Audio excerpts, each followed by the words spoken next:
स्वागत है आप सभी का मेरे YouTube चैनल में। तो दोस्तों आज मैं आप लोगों को लेके आई हूँ मैसूर पैलेस में, और ये पैलेस बहुत ही खूबसूरत है। तो चलिए सैर करते हैं इस पैलेस की मेरे साथ।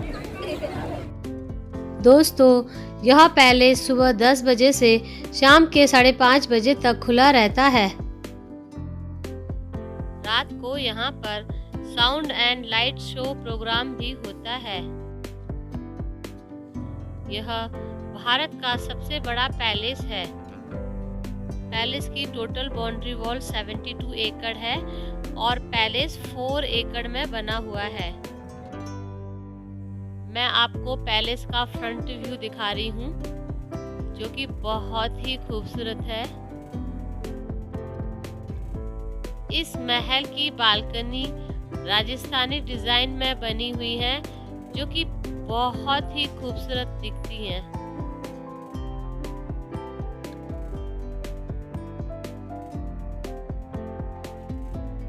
पैलेस के ऊपर पंचमुखी कलश बना हुआ है।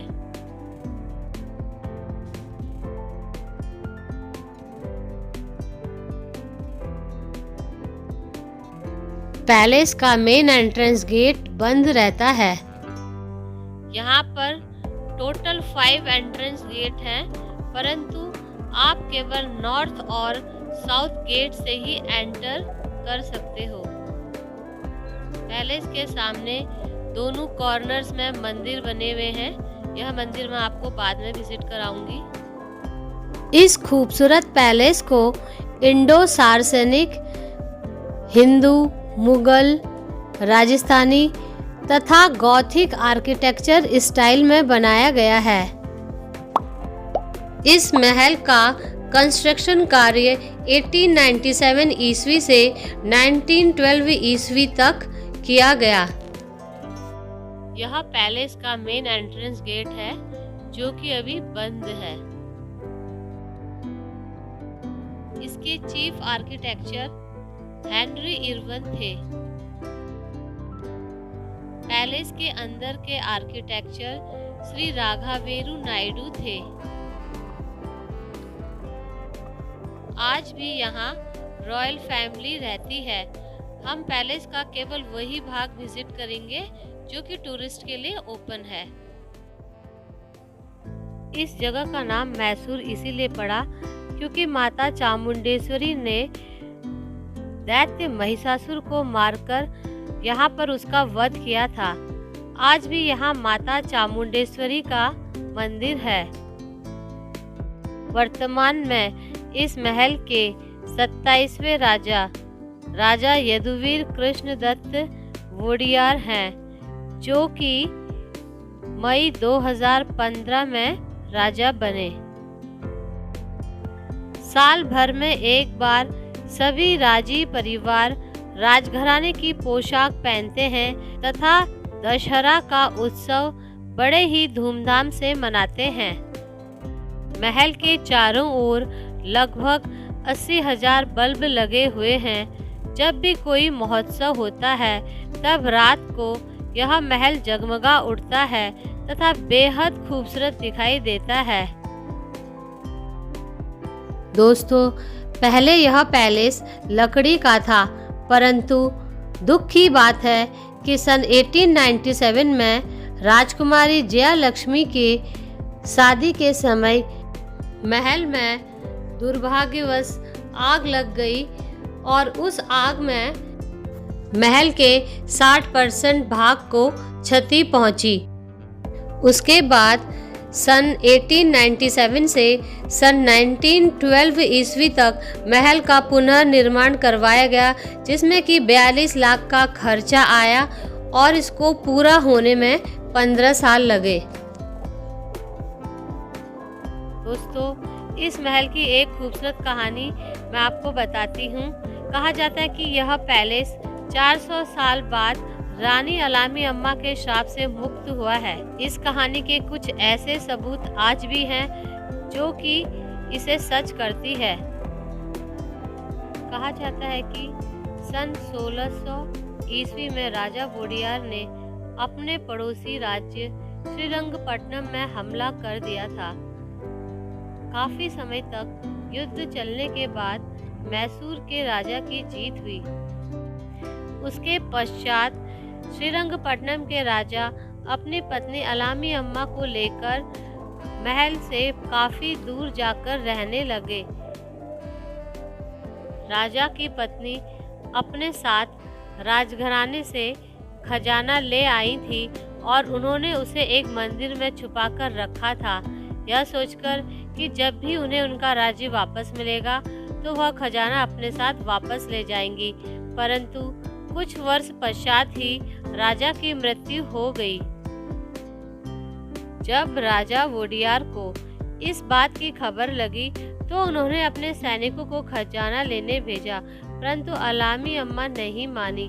तब फिर दोबारा उन्होंने अपने सैनिकों को खजाना लेने भेजा। अपने खजाने को अपने सामने लुटने से पहले अलामी अम्मा ने कावेरी नदी में कूदकर अपनी जान दे दी, परंतु छलांग लगाने से पहले उन्होंने राजा के पूरे परिवार को यह श्राप दिया कि जो भी मैसूर की राजगद्दी पर बैठेगा वह निर्वंशी रहेगा। जब 2-3 राजाओं के साथ लगातार यह हुआ कि उनकी कोई संतान नहीं हुई, तब राज परिवार को अलामी अम्मा का श्राप याद आया तथा उनके श्राप से निजात पाने के लिए उन्होंने कई लोगों से तथा पुरोहितों से सलाह मांगी। अंत में उन्होंने अलामी अम्मा की मूर्ति बनाकर अपने महल में लगवाई और अलामी अम्मा से क्षमा मांगी, और यह मूर्ति आज भी मैसूर के महल में है, जो कि इस कहानी को जीवित रखती है। दोस्तों, राजा की पत्नी रानी त्रिशिका ने सन 2017 में एक सुंदर से बालक को जन्म दिया और 400 साल से लगे रानी अलामी अम्मा के श्राप से मुक्ति पाई। अब पहली बार मैसूर के इतिहास में पूरे 400 साल बाद ऐसा होगा कि किसी राजा का बेटा ही राजा बनेगा, जो कि बहुत ही खुशी की बात है। इससे पहले जो भी राजा बने उन्हें गोद लिया गया। 1600 शताब्दी के बाद जो भी राजा इस मैसूर के राज सिंहासन पर बैठे वो या तो राजा के भतीजे थे या राजा के भांजे थे। किसी भी रिश्तेदार के बच्चे को गोद लिया जाता था। परंतु अब मैसूर के राजा का खुद का बेटा राजा बनेगा, उसके लिए अभी वक्त है, तो इंतज़ार करते हैं उस वक्त का। दोस्तों, अब हम चलते हैं पैलेस के अंदर। पैलेस के अंदर जाने से पहले आप अपने जूते चप्पल शू रैक में रख दीजिएगा।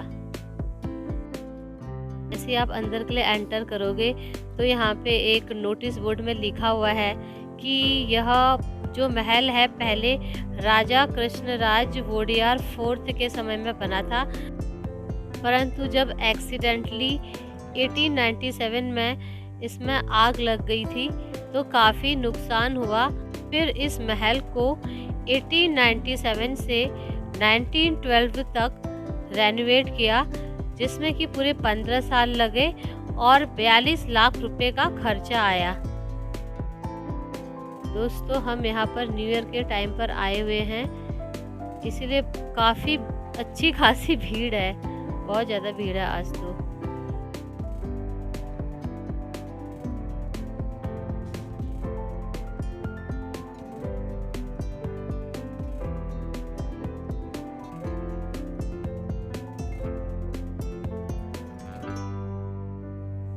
महल की सीलिंग बेहद खूबसूरत है, ये देखिए, वाव, बहुत ही खूबसूरत सीलिंग है। दोस्तों, सामने पुराने पैलेस का मॉडल भी रखा हुआ है, आप देख सकते हो कि पुराना पैलेस कैसे दिखता था।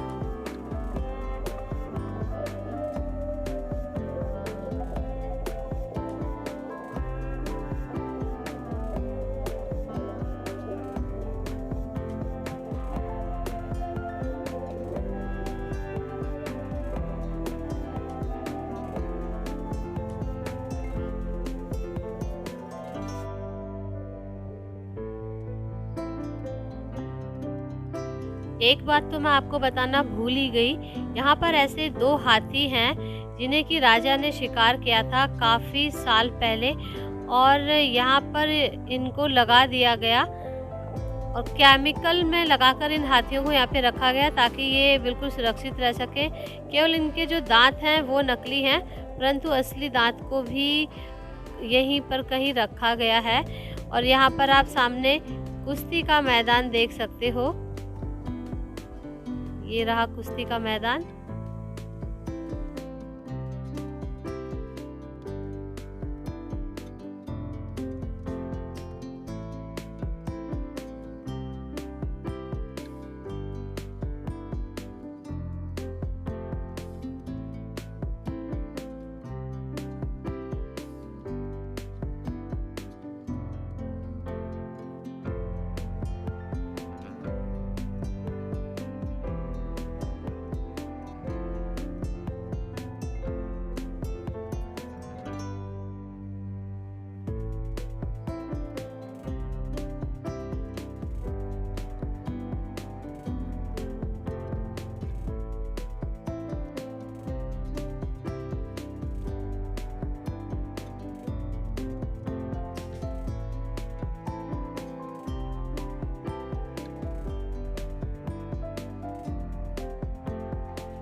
दोस्तों, इस पालकी का वजन 750 किलो है, जिसमें कि 80 केजी गोल्ड लगा हुआ है। तो यह पालकी दशहरा के समय राजा इस्तेमाल करते थे पहले, परंतु अब माता चामुंडेश्वरी की मूर्ति को पालकी में रखा जाता है।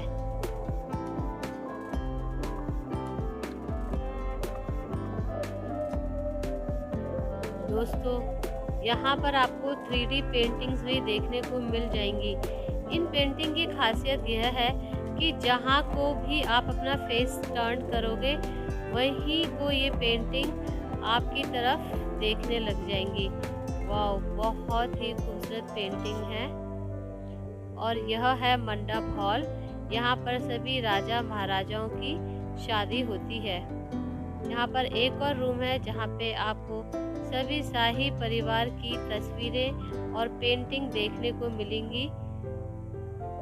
यहाँ पे सब नाम लिखे हुए हैं, आप पढ़ सकते हो। और ये पेंटिंग भी 3D इफेक्ट में है। यहाँ तक कि जो साड़ी का जो बॉर्डर है वो भी 3D इफेक्ट में है। ये जो इस महल के निर्माण करवाया था वो राजा हैं। राजा के बाल्य काल की तस्वीर है। बेहद खूबसूरत पेंटिंग्स हैं, आप इन्हें ज़रूर देखें।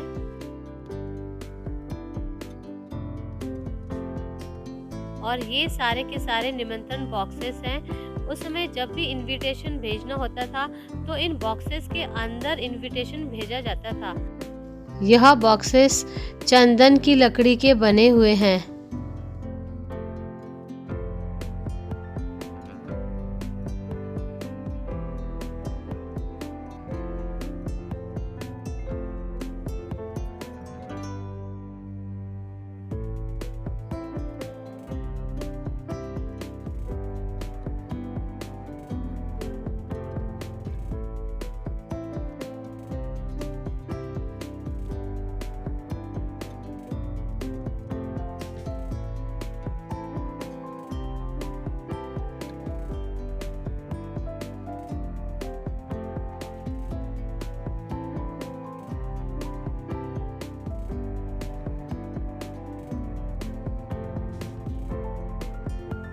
तो अभी हम जा रहे हैं दीवाने आम देखने।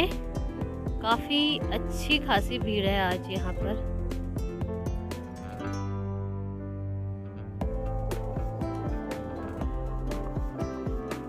दोस्तों, यहाँ पर राजा कृष्णदेव राय वोडियार फोर्थ की स्टैचू बनी हुई है जो कि बेहद खूबसूरत है। इन्होंने ही इस पैलेस की शुरुआत करी थी और साथ में उनका वफादार सैनिक भी खड़ा है। तो दोस्तों अब हम आ चुके हैं दीवाने आम। देखिए इसका नज़ारा, वाओ, बेहद खूबसूरत है, सुपर्ब। यहाँ पर बैठकर राजा आम लोगों की समस्याओं का समाधान किया करते थे और जब भी कोई खास ओकेज़न होता था तो यहाँ पर नाच गाने का प्रोग्राम भी होता था। आज भी किसी खास ओकेज़न पर महल को बहुत ही खूबसूरती से सजाया जाता है तथा महल के बाहर की ओर नृत्य और गाने का प्रोग्राम होता है ताकि सारे लोग उसे अच्छे से देख सके।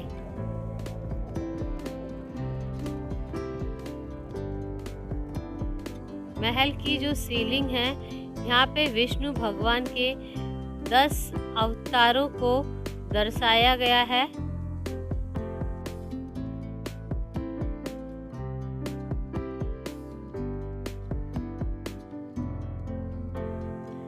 और आप यहाँ पर अपनी अच्छी अच्छी तस्वीरें ले सकते हो।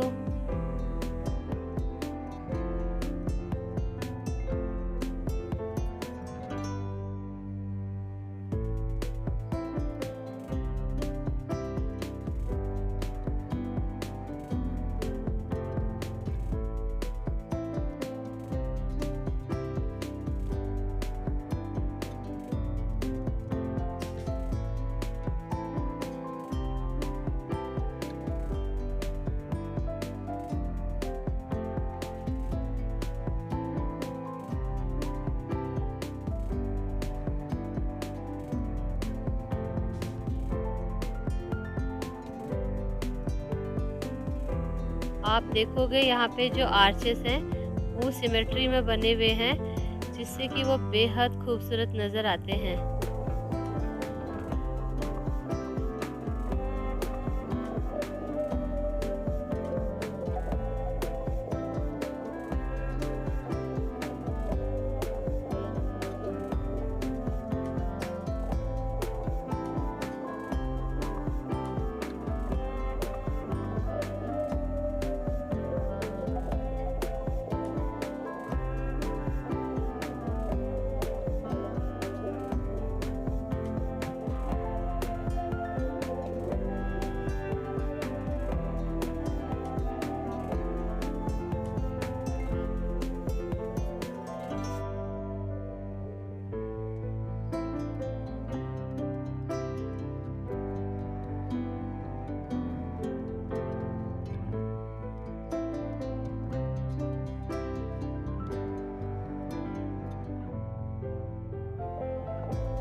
थोड़ा सा इधर जा।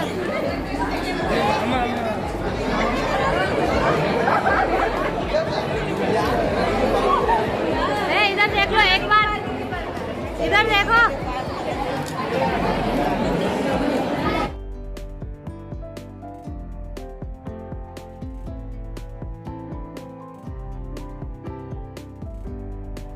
यहाँ पर आप राज राजेश्वरी माता की पेंटिंग भी देख सकते हो।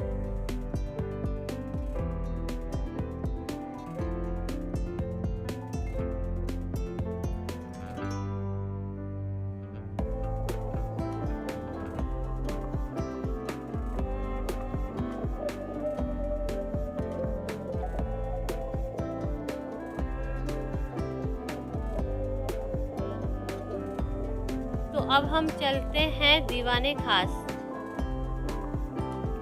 दीवाने खास के लिए जब आप एंटर करोगे तो आपको यह खूबसूरत सा दरवाज़ा दिखेगा जिसमें कि एलिफेंट आइवरी हो रही है। जी हाँ, हाथी के दांतों से इसको सजाया गया है। बेहद खूबसूरत डिज़ाइन आपको देखने को मिलेगी। ये सारी की सारी एलिफेंट आइवरी है। बहुत ही खूबसूरत डोर है।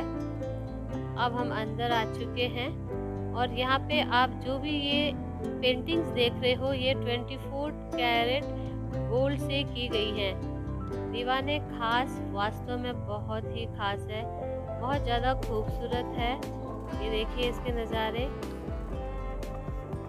आपकी आंखें बिल्कुल चमचमा जाएंगी अंदर जाते हुए, क्योंकि जो गोल्ड की पेंटिंग्स है ना बिल्कुल आपके आंखों में फ्लैश लाइट की तरह चमकने लगती हैं। बेहद खूबसूरत दरबार, जिस प्रकार से इसका नाम रखा गया है दीवाने खास, वास्तव में बहुत ही खास दरबार है। और जो इसकी सीलिंग है उसमें खास बात ये है कि कहीं कहीं पर ये सीलिंग वुड की है, लकड़ी से भी बनाई है।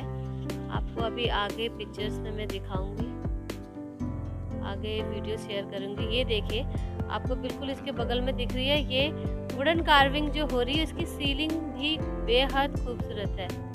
देखिए वाह, यहाँ पे आपको सिल्वर डोर भी नजर आ रहा है। ये जो सिल्वर डोर है यहाँ से राजा एंटर किया करते थे और सिल्वर डोर के बगल में 2 वुडन डोर हैं, वहां से लोकल पब्लिक एंटर किया करते थे। दोस्तों, राजा रानी की कहानियाँ तो हम बचपन से सुनते सुनाते आ रहे हैं, परंतु जब वास्तव में आप उनके पैलेसेस में एंटर करते हो और उनकी इस रॉयल्टी को फील करते हो, महसूस करते हो, तो बेहद आनंद आता है और उस सारी स्टोरीज़ को आप इमेजिन करने लगते हो। कितना अच्छा लगता है। इसीलिए आप भी अपने परिवार के साथ ज़रूर अच्छे अच्छे हिस्टोरिकल पैलेसेस जाएं और अपने बच्चों को हिस्ट्री के ज्ञान के साथ साथ राजा रानी की उन खूबसूरत कहानी को जीवित कराएं जो उन्होंने बचपन में सुन रखी हैं। और आप अपने यादगार के इन खूबसूरत लम्हों को तस्वीर में कैद करना ना भूलें। चलिए दीवाने खास का एक बार दीदार फिर से करते हैं।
दोस्तों यहाँ पर आप हाथी के आभूषण व वस्त्र देख सकते हो जिनसे उन्हें सजाया जाता है।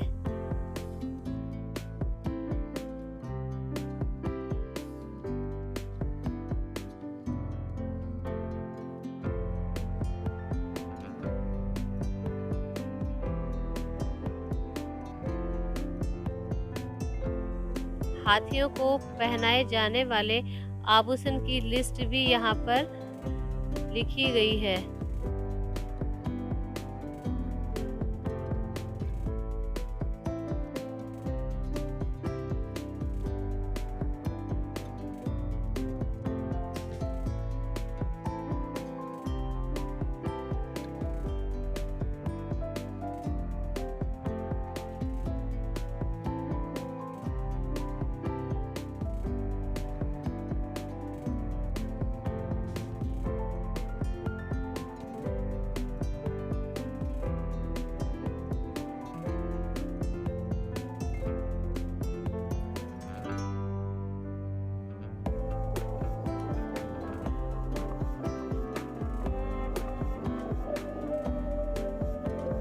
यहाँ पे फूलों के बगीचे को भी बहुत ही खूबसूरती से सजाया गया है, जिसे कि मैं अपने पार्ट 2 में आप लोगों को दिखाऊंगी, क्योंकि वीडियो बहुत ज़्यादा लंबी हो गई है।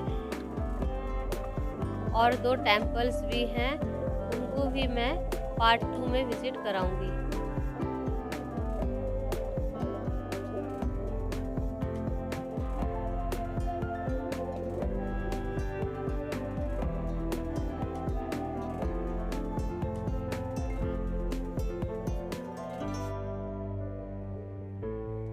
और एग्जिट करते वक्त आपको यहाँ पर एक टेम्पल भी नज़र आएगा। यदि आप पे समय हो तो आप टेम्पल भी विजिट कर लीजिएगा।